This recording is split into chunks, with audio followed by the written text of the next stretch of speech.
Welcome sa Anli Kaalaman. Ang planeta natin ay punong-puno ng kahanga-hanga, kakaiba at minsan mga weirdong uri ng mga hayop. Kaya naman, merong mga hayop na talaga namang bibihira o minsan lang o napakadalang talagang makita ng mga ordinaryong tao kagaya natin. Mula sa isang nakakatakot pero nakakatuwang uri ng ibon hanggang sa hayop na para bang may suot-suot na kalasag, narito lang naman ang mga wild animals na bibihirang makita ng mga tao. Shoebill stork. Isa ito sa mga hayop na gustong-gusto ko makita sa tunay na buhay. Ang shoebill stork ay uri ng ibon na talaga namang nakakatakot at nakamamangha.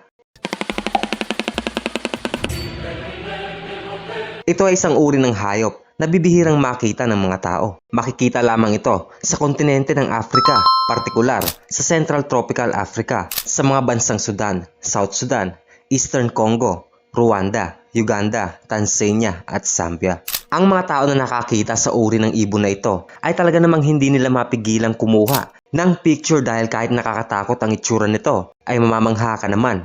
Madalas makita ang mga shoebill stork sa mga tabing ilog at wetlands gaya ng Nile River. Ang mga shoebill ay umaabot sa taas na 5 talampakan at maaari naman silang tumimbang ng 4 hanggang 7 kilo. Ang wingspan naman nila ay umaabot ng 8 talampakan. Kapansin-pansin din ang laki ng tuka ng mga ibon na ito na may sukat na 7 pulgada. At talaga namang kapag na-encounter mo sila sa wild, hindi mo talaga malilimutan ang araw na iyon. Pero alam mo ba kung saan pinakakilala ang ibon na ito? Well, humanda ka ng matakot dahil kilala sila bilang mga ibon na kayang tumayo na parabang statwa sa loob ng ilang oras. Tama, kapag nakatitig ka sa mata ng ibon na ito, ay kikilabutan ka talaga. Na parabang kapag gumalaw ka, ay agad susugod sa'yo ang ibon na may malaking tuka.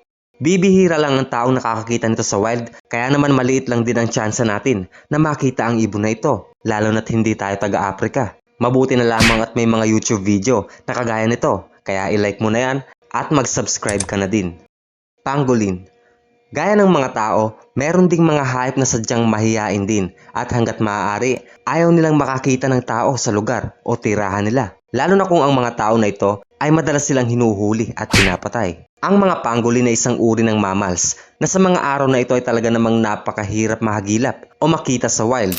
Ang mga pangolin ay mga hayop na hinuhuli ng mga tao para ibenta ng ilegal at pagkakitaan. Base sa records, ang mga poachers o mga mangangaso na nanguhuli ng mga hayop na ito ay ang pangunahing dahilan ng kamatayan ng libu-libong pangolin sa loob lamang ng isang taon. Kaya naman bakit nga ba hinuhuli ng mga tao ang hayop na ito? Pwes sa bansang Vietnam at China, tinuturing ng mga mamamayan doon ang karne ng pangolin bilang isang delicacy, kaya naman nabebenta ito ng mahal. Bukod dyan, naniniwala ang mga incheck na ang kaliskis ng mga pangolin ay nakakagamot ng iba't ibang uri ng sakit. Kahit hindi pa man ito napapatunayan ng science, patuloy pa rin kinukonsumo ang produkto na nanggagaling sa mga hayop na ito. Meron din namang mga kumpanya na gumagawa ng mga mamahaling bag, sinturon at sapatos gamit ang mga pangolin. Overall, mabenta sila kaya naman hinahunting sila ng mga mangangaso para sa pera.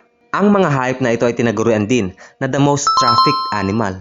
Ibig sabihin, illegal ang panguhuli at pagtatransport sa mga hayop na ito pero patuloy pa rin ginagawa ng mga tao. Bawat uri o species ng mga pangolin ay tinuturing na ng mga endangered species sa mga araw na ito. Dahilan kung bakit mahirap na itong makita sa kanilang natural habitat. Marami na ring organisasyon ang nag-propose na iba ng panghuli sa mga hayop na ito. Subalit maaaring huli na para baliktarin pa ang sitwasyon dahil sa patuloy na pagbaba ng kanilang populasyon. Dahil nga taon-taon, pakonti sila ng pakonti, darating ang araw na sa mga picture na lang tayo titingin para makita lamang ang mga kawawang hayop na ito.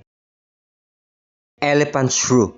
Ang cute na hayop na ito ay hindi kamag-anak ng mga elepante. Bagkos tinawag silang elephant shrew dahil sa cute nilang mahabang nguso na parabang sa elepante.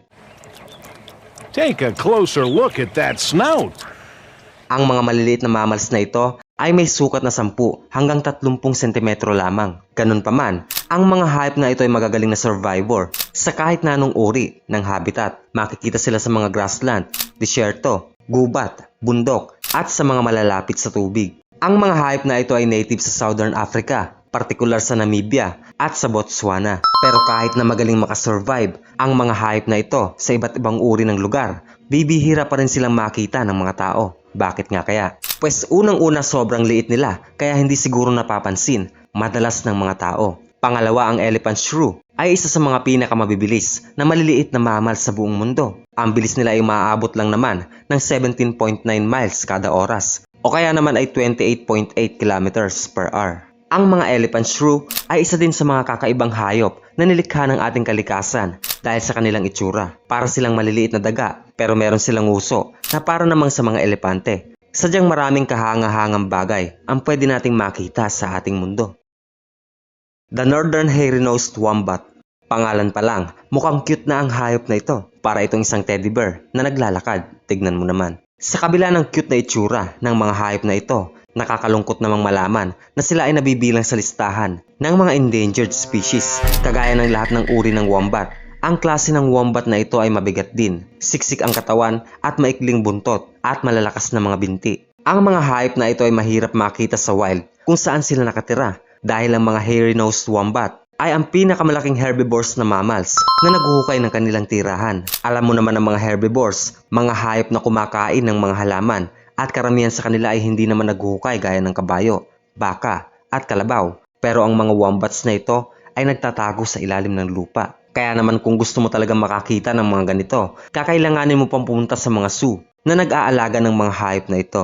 Dahil sa kokonti nilang bilang, napakahirap na talagang makita ng mga hayop na ito sa kanilang natural habitat. Ang mga cute na mammals na ito ay may lifespan na 15 taon at sana magbunga ang effort ng mga conservationists para sila ay maparami pa at hindi mabura sa ating mundo. Dahil sa panahon ngayon na punong-puno ng gulo, kailangan natin ng mga cute na hayop na ito para paminsan-minsan ay mapasaya tayo.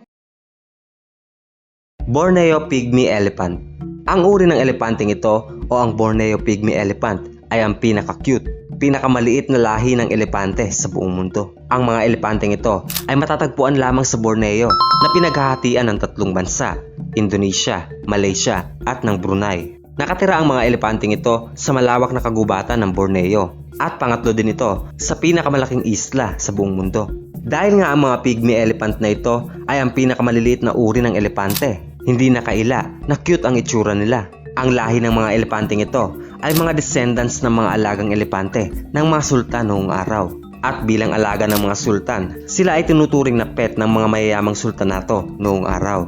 Ang tanging malaki lamang sa mga elepanteng ito ay ang kanilang tenga, nakapansin-pansin kahit sa malayo. Ang mga elepanteng ito ay may taas lamang na 2.5 hanggang 3 metro at tumitimbang naman sila ng hanggang 4,000 kilo. Mabigat pa rin kung ikukumpara sa mga tao dahil maliit man sila, uri pa rin sila ng mga elepante. Dahil din sa habitat loss at paghahunting ng mga tao sa mga elepanteng ito, nilista na sila ng IUCN sa kanilang red list ng mga endangered species dahil nasa 1,500 na lang ang bilang ng mga cute na mga elepanteng ito. Philippine Eagle. Ngayon naman dito muna tayo sa ating bansa. Ang Philippine Eagle ay ang pinakamalaking uri ng agila sa buong mundo pagdating sa haba at sukatan ng lapad, ng pakpak o wingspan. Subalit malaki man ito, isa rin ito sa mga pinakabihirang uri at pinakamadalang na makitang ibon sa buong mundo. Ang ating hari ng agila ay kilala rin bilang monkey-eating eagle o kaya ay mga agila na kayang kumain ng mga unggoy. Ganyan katindi ang Philippine Eagle.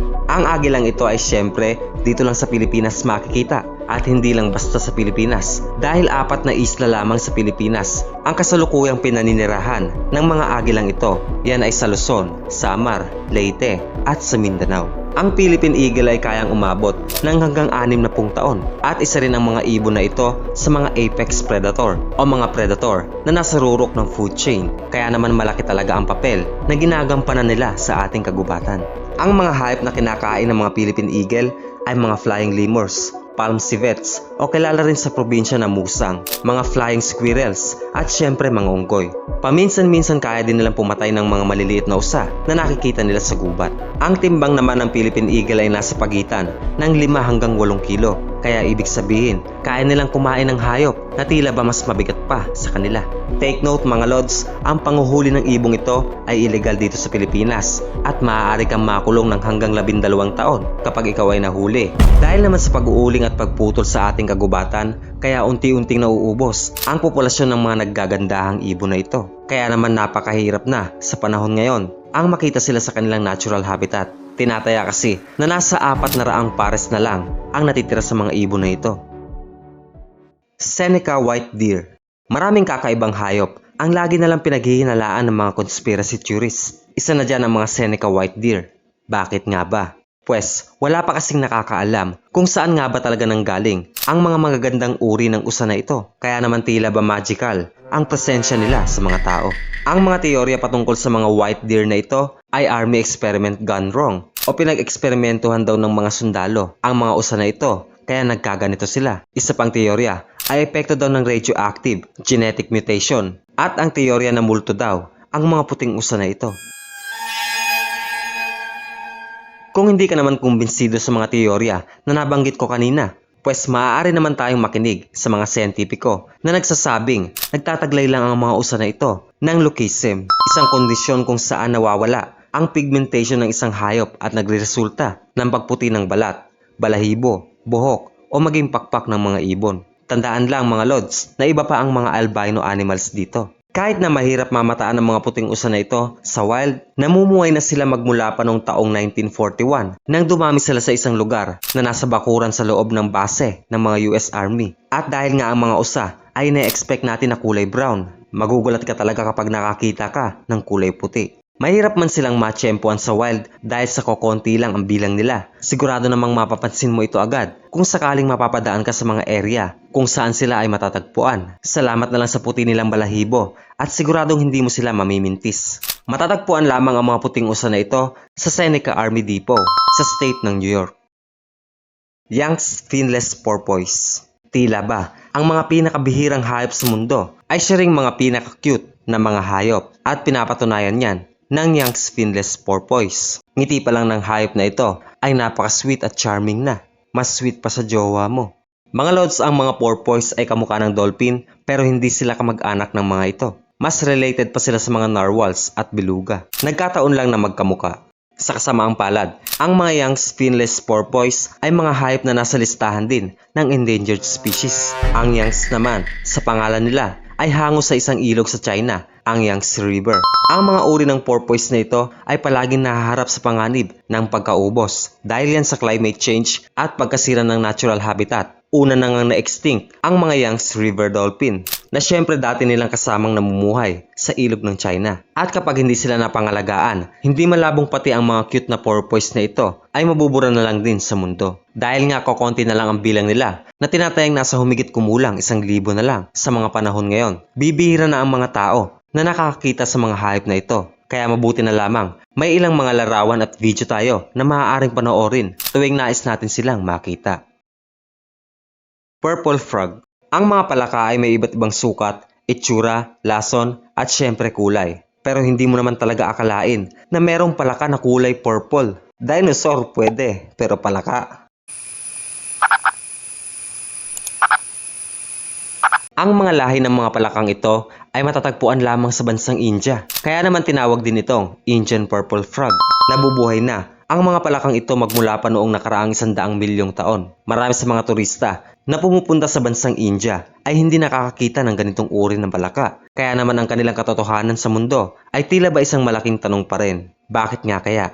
Ang mga purple frog ay mga burrowing species din o mga hayop na naghuhukay sa lupa. Dahilan kung bakit kaya siguro bibihira silang makita ng mga bisita at ng mga eksperto mismo. Sino ba naman ang mag-aabala na maghukay sa mga putikan para lamang makakita ng palaka? Ang unang formal sighting ng mga uri ng palakang ito ay nangyari taong 2003 na at ang unang kuha ng larawan at video ng mga palakang ito ay nangyari taong 2008 pa. Dahil sa pagkakakita ng mga larawan ng mga palakang ito, nakita ng mga eksperto kung paano sila namumuhay. Kaya naman naging mas aware pa sila na pangalagaan pa ang likas na tirahan ng mga hayop na ito para lamang mapigilan ang unti-unti nilang pagkaubos. Mababa din kasi ang reproductive rate ng mga palakang ito dahilan kung bakit hirap sila makabawi sa patuloy na pagbaba ng kanilang populasyon. Isipin mo naman, taong 2003 ang formal na pagkakakita sa mga palakang ito sa kabila ng kumpirmasyon ng mga scientists na ang DNA nila ay nasa mundo na panahon pa ng mga dinosaur.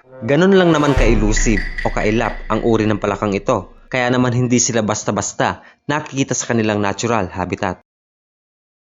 Rondo Dwarf Galago. Ang Rondo Dwarf Galago na yata ang pinaka-cute sa listahan natin ngayon.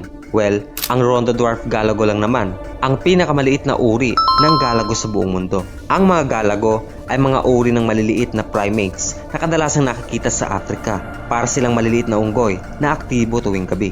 Ang Rondo Dwarf Galago naman ay uri ng mga galago na native lamang sa Tanzania ng Africa. Makikita ito sa mga subtropical forest ng bansang ito. At gaya ng pangalan nila na may dwarf, sadyang napakaliit ng mga hayop na ito na may sukat lamang na hanggang 13 sentimetro. Mas maliit pa yan sa palad mo. Dahil sa patuloy na deforestation sa lugar ng Tanzania kung saan nakatira ang mga cute na hayop na ito, taon-taon kasali sa listahan ang pangalan nila sa mga critically endangered species sa buong mundo. Dahil na rin sa sobrang liit nila, napakahirap i-track o malaman ang populasyon ng mga duwending unggoy na ito. Dahilan din kung bakit nahihirapan din ang mga eksperto na i-preserve ang kanilang lahi. Ang malapad na tenga at malaking mata ng mga hayop na ito ay lalong nagpapakute sa kanila. Kaya naman nakakalungkot lang na halos hindi na sila namamataan sa kanilang natural habitat. Hirola. Ang hirola ay ang mga pinakabibihirang uri ng antelope sa buong mundo. At syempre kasali din sila sa listahan ng mga critically endangered na hayop sa buong mundo. Ito pa ang tip, malalaman mo na endangered na talaga ang isang hayop kapag kokonti na ang tunay na picture na nakikita mo sa Wikipedia at halos napapalitan na lang ito ng mga drawing gaya nito. Dahil critically endangered na nga ang mga hayop na ito at kung matutuluyan silang mabura sa ating mundo, tataguruan silang ang kauna-unahang mammals na na-extinct sa kontinente ng Africa sa modernong panahon. Ang mga hirola ay unang nadiskubre sa Kenya taong 1888 at nakilala sila dahil sa kanilang kakaibang pataas na sungay at kakaibang mata. Dahil nga nasa 300 hanggang 500 na lang ang bilang ng mga hayop na ito sa Africa, napakaliit na ng chance na maligtas pa sila sa kamay ng extinction. Dahil sa mga tao na patuloy na naghahunt sa kanila at mukha namang walang may balak pumigil, hindi malabo na picture na lang talaga ang lalabas sa computer sa mga susunod na taon na isa-search natin ang kahangahangang hayop na ito. At mga lods, salamat sa panonood. Huwag niyong kakalimutang mag-like kung nag-enjoy ka. Kita-kits ulit.